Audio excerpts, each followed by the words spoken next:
Greetings, sports fans, and welcome to the Breath of Fresh Air Webcast edition number 5. I'm your host, Charles Taylor, and we have a special guest with us this week. Go ahead and say what's up, Patrick. What's up, everybody? I know I missed the day, but hey, back in the flesh, baby, back in the flesh. Patrick has returned to discuss this weekend's college football and NFL action coming up this weekend. And we will also discuss whether or not thoughts about Peyton Manning's decline is exaggerated. Again, it's great to have Patrick back on the saddle with us. And Patrick, let's start off with college football. What do you look forward to this weekend? What games are piquing your interest? Well, before we get started on that, you called me out on the last episode, man. So about Tim Tebow. Look, I know he got cut, and I feel bad for Tim Tebow, even though he's getting to sit his little butt in a cushy seat up in the SEC network. But I will tell you this: I still got him starting week 4. He may start with the Cleveland Browns. He may start with Washington Redskins. I don't know. I don't care. All I can say is week 4, Tim Tebow he's still starting. I still got him starting. I don't care how many times he gets cut. He can get cut by all 32 teams. I still feel he's going to start week 4. So somebody's just going to pick him up and he's going to start off the street, huh? They have no idea about anybody's playbook, but somebody's just going to pick him up and throw him out there week 4. It's Tim Tebow. Jump pass. That's all he needs. He can't jump past every play.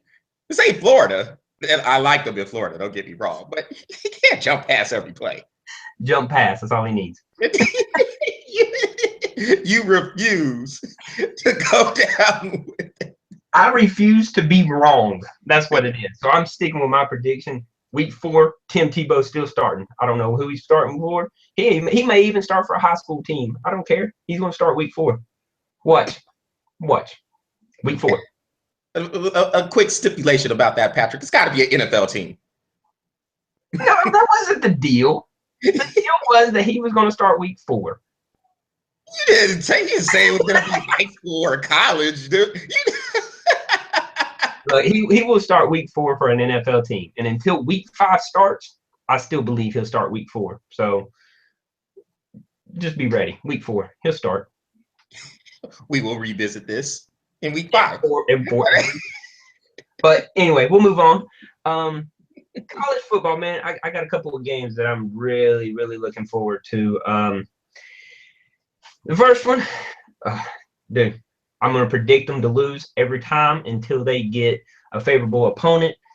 I got Georgia Tech beating Notre Dame. I got them beating them heavily, like 14 points. So best believe I do play a biased game when it comes to Notre Dame. They ain't winning ever. Any other games that are piquing your interest? Yeah, the Alabama-Mississippi game. I'm pretty interested in this one. Mississippi's run the score up on a couple of teams, 70+ points, and it seems like they are not letting. They were playing some high school teams. Yes. It doesn't matter. They've been putting the pedal to the metal, dude. They've been waxing teams. Now, granted, I don't have them beating Alabama by no means, but it's nice to see a team that's not letting up no matter who they're playing. I like to see that they are full throttle, and we'll see how they do in Tuscaloosa.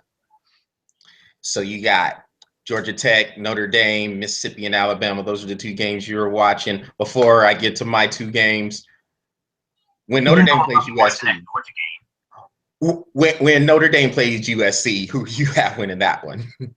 I hope both lose. Can they not both lose? No. No, they can lose. Both of them can lose. Maybe they'll get tied. Maybe they'll tie at 0.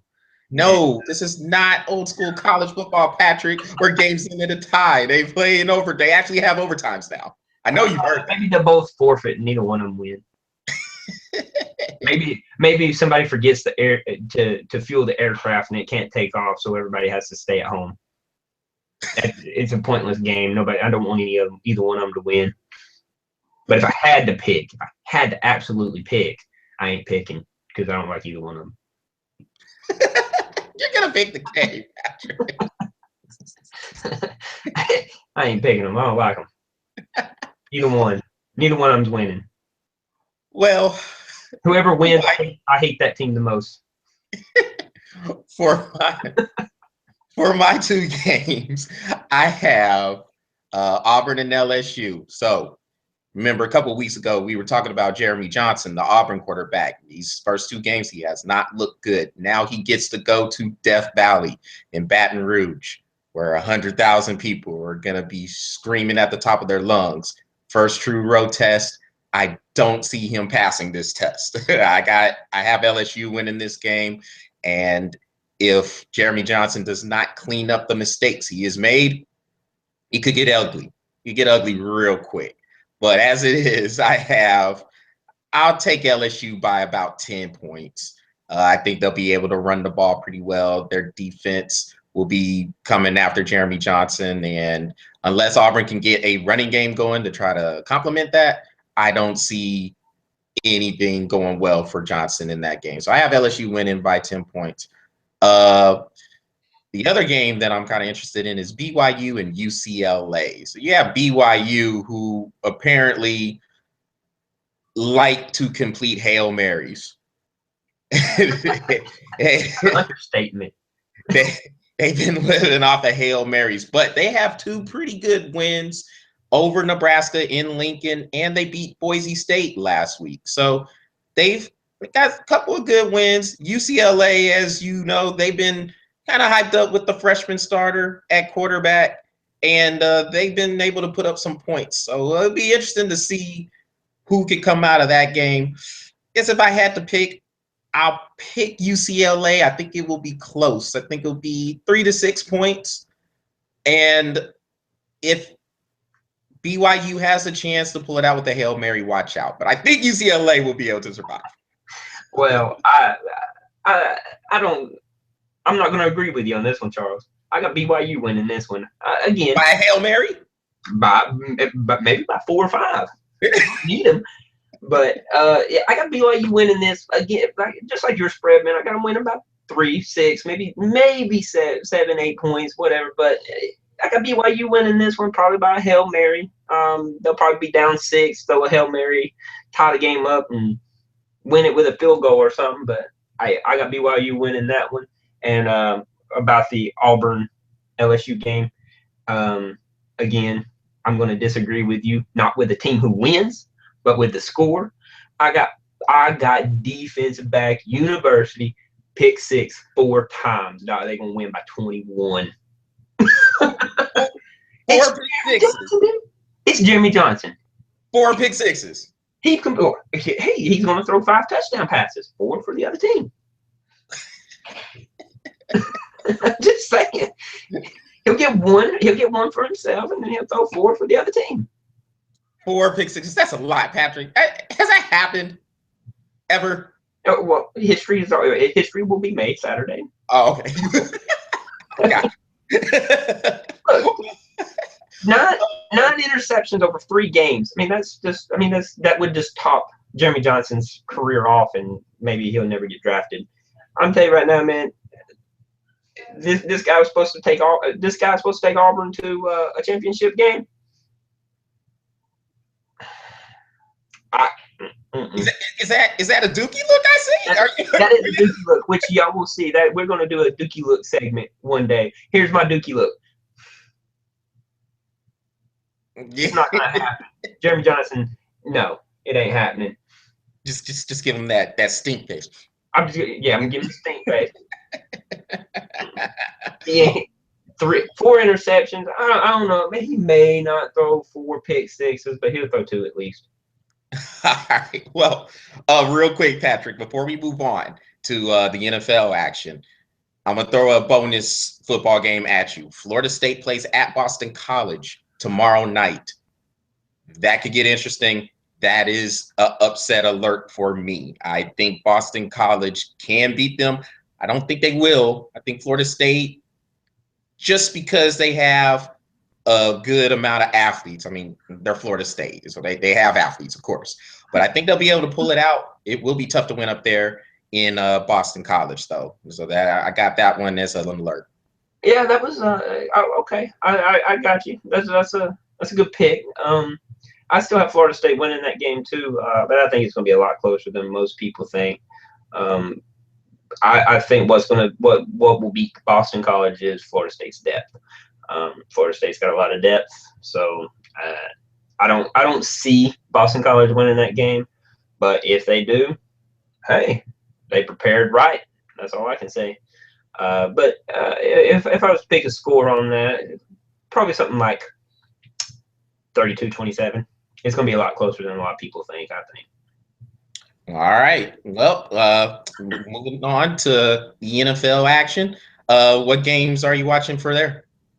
Well, I do like the which one is it? Minnesota and Detroit. This is going to be. I like this game, um, mostly because they're in the same division. But Minnesota didn't play the type of offense that they should have played last week.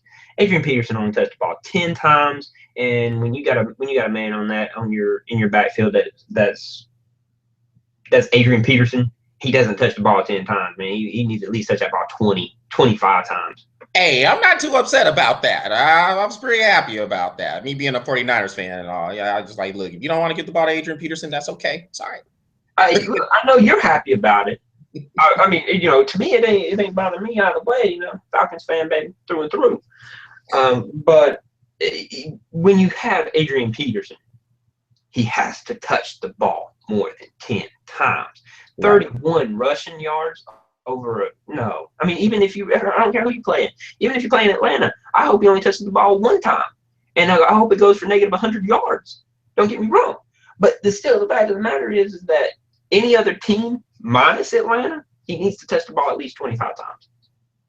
And maybe depending on how you feel, if Atlanta's having to play them in the playoffs, I hope Adrian Peterson touches like 30 times, 199 yards with 5 touchdowns or something like that.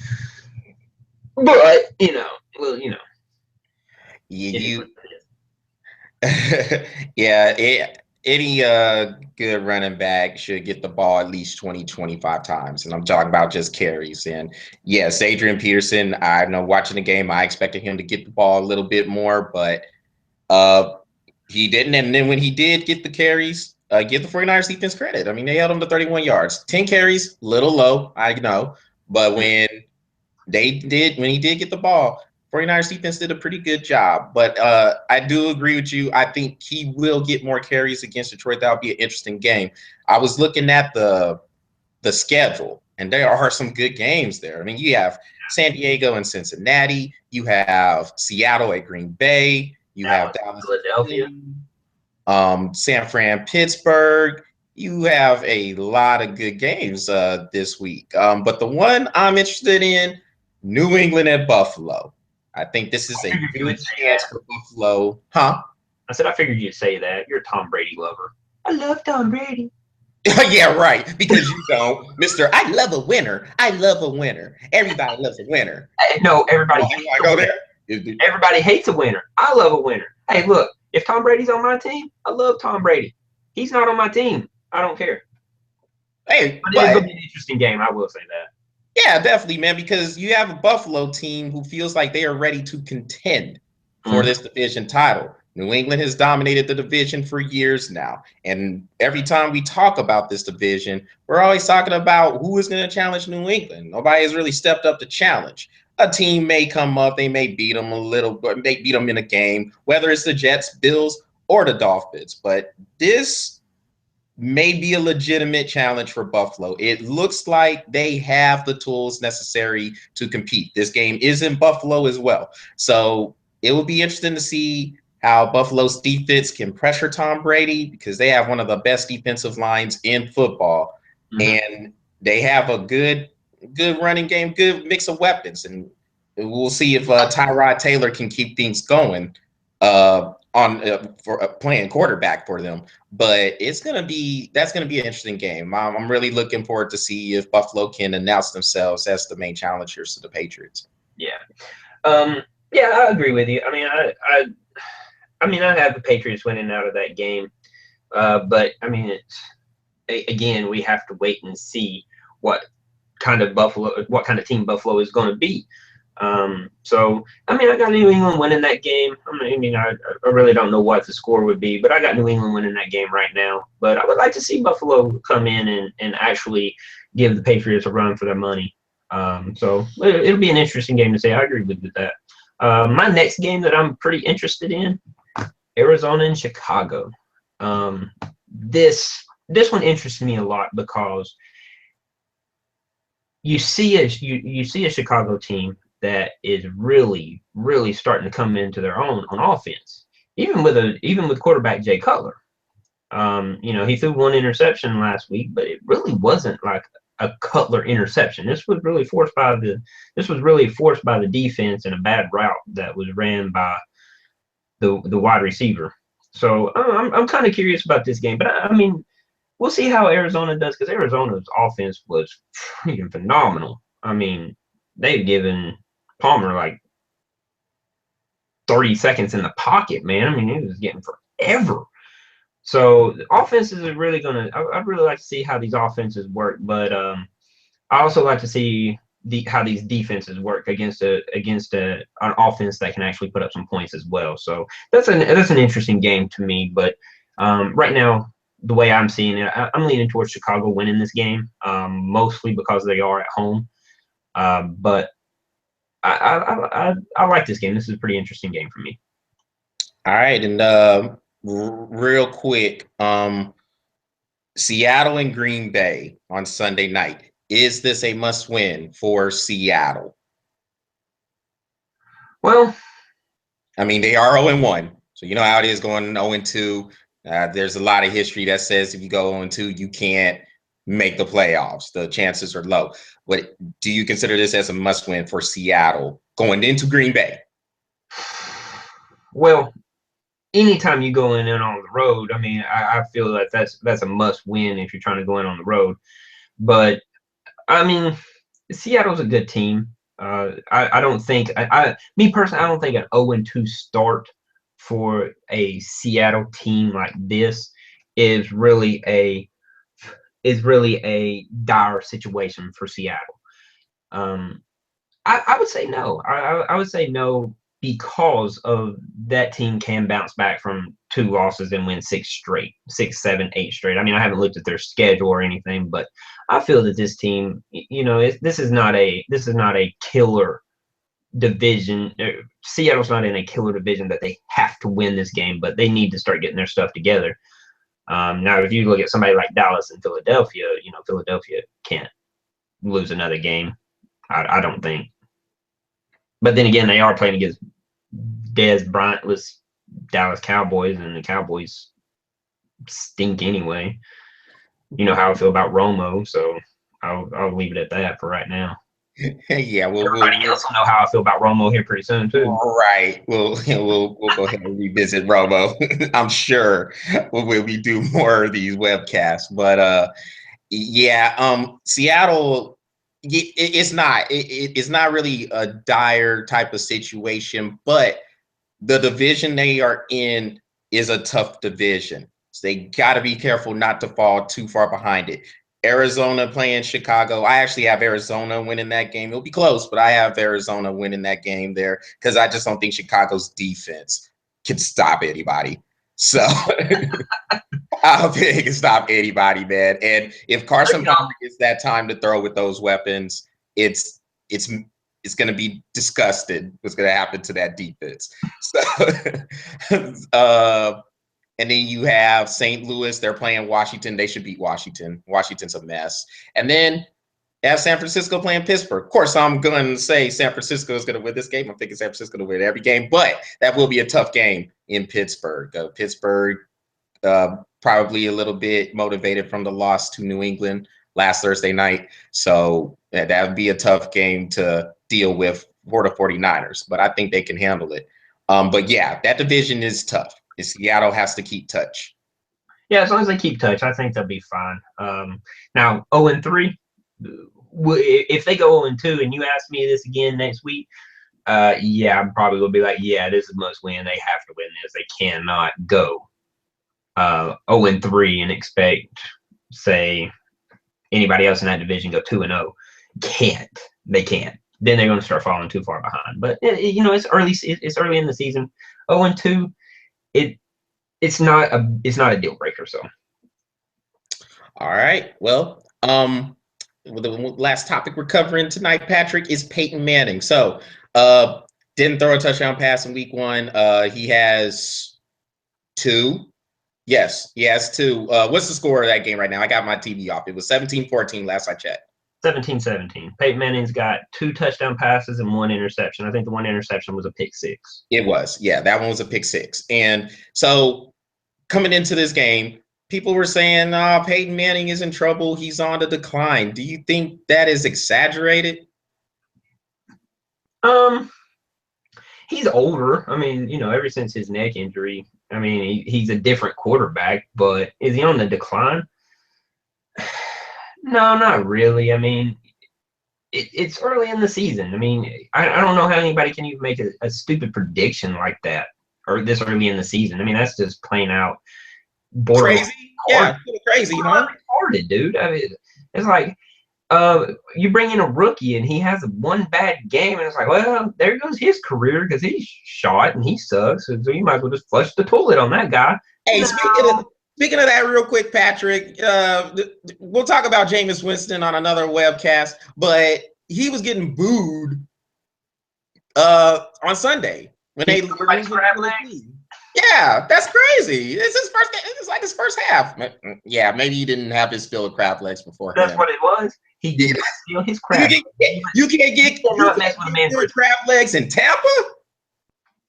I'm just saying, you cannot mess with a man's rituals. His ritual is to steal some crab legs. Let him steal some crab legs, man. Maybe they win. That's all I'm saying. Don't mess with a man's rituals. We'll discuss. I'm sure we will have Jameis Winston discussions a lot, but back to Peyton Manning. Man, he's in my division.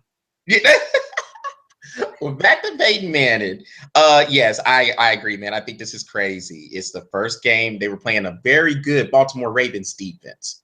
First of all, Denver's offensive line, not great. They've been playing a little better as this game has gone along, but it's still a work in progress. They have a new coach. It's a new system.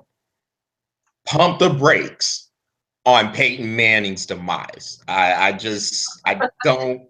Yeah, don't trunk monkey the man and kick it out already. As a matter of fact, let's slam on the brakes and go ahead and put that into a screeching halt.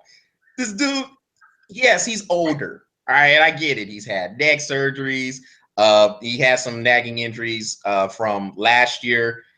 He'll be fine. It's Peyton Manning. The crazy thing is he didn't throw a touchdown pass in the last game, and people were like, "Oh my gosh, he's terrible." Like, how many games in a row did he throw a touchdown pass? It had to be a billion. So I mean, I don't even have enough fingers and toes to count them. So throwing touchdown passes all the time. Right. And he broke the 70,000 yard mark tonight. He has thrown for over 70,000 yards in his career, only the second quarterback to do that after Brett Favre. And I think he'll be fine. Let's let the season play out and pump the brakes on the whole Peyton Manning's decline says. Now, he might not be the same quarterback. Huh? I said, yeah, let's put a pin in that right now. Yeah, go ahead and bust that balloon, right? Oh God, let's kill Peyton Manning because he didn't throw a touchdown pass. Jeez. Okay. All right. We'll do that. Well, here you go. Here you go. Second edition of the Dookie look. don't kill the man yet. Give him a chance, Jesus. All right. Well, that will do it for the 5th edition of Breath of Fresh Air webcast series. Hey, before you do your closing remarks, man, I do gotta say something. Yes. This is not sports. This is not sports relevant at all. But Man, there's this comedian, man. I gotta send some props out to, man. Her name is Nicole Arbor. This woman is getting some major feedback over I can't Hate, remember what. hate, call it hate. Oh God, yeah, she's getting hated, dude. I mean, it's straight up hated. But then there's a lot of people that love her for it, man. I can't remember the name of the video. It's something like Fat shaming. fat shaming. Yeah, that's what it is. If y'all haven't watched it, watch it, man. I think it's funny. I tell Nicole Arbor this right here: do your thing, girl. Keep doing your thing. That is funny. I'm glad you're doing it. It's real talk. You keep doing it. Major props from me. You keep doing your thing, girl. I love it. All right. Yep. I have actually seen that video, and yeah, I agree with everything you say. Go ahead, do your thing. She knew she was going to be taking some flack for it. She did it anyway. A lot of people wouldn't put it out there like that, but she did. I give her props. Major props. You keep doing that. You keep doing it. I'm gonna keep watching. I got you back. I support you 100%. You do your thing. I love it. All right then. Well, that will do it for the Breath of Fresh Air webcast edition number 5. Uh, Feel free to leave any type of feedback, any comments. We have Google Plus pages. We have a Facebook page for this. Subscribe to the channel, to the Breath of Fresh Air channel, and just let us know if we're doing anything wrong, if we're doing anything good. We will respond, and we will just do what we can to improve upon what we're doing. So until then, I'm Charles Taylor. Give me some mean tweets. At your bracket. And we will talk to you soon. Enjoy this weekend's college football action, NFL action, baseball action, and of course, we'll have hockey and basketball starting up, and we'll be sure to discuss those as well. Until next time, sports fans, talk to you later. Take care.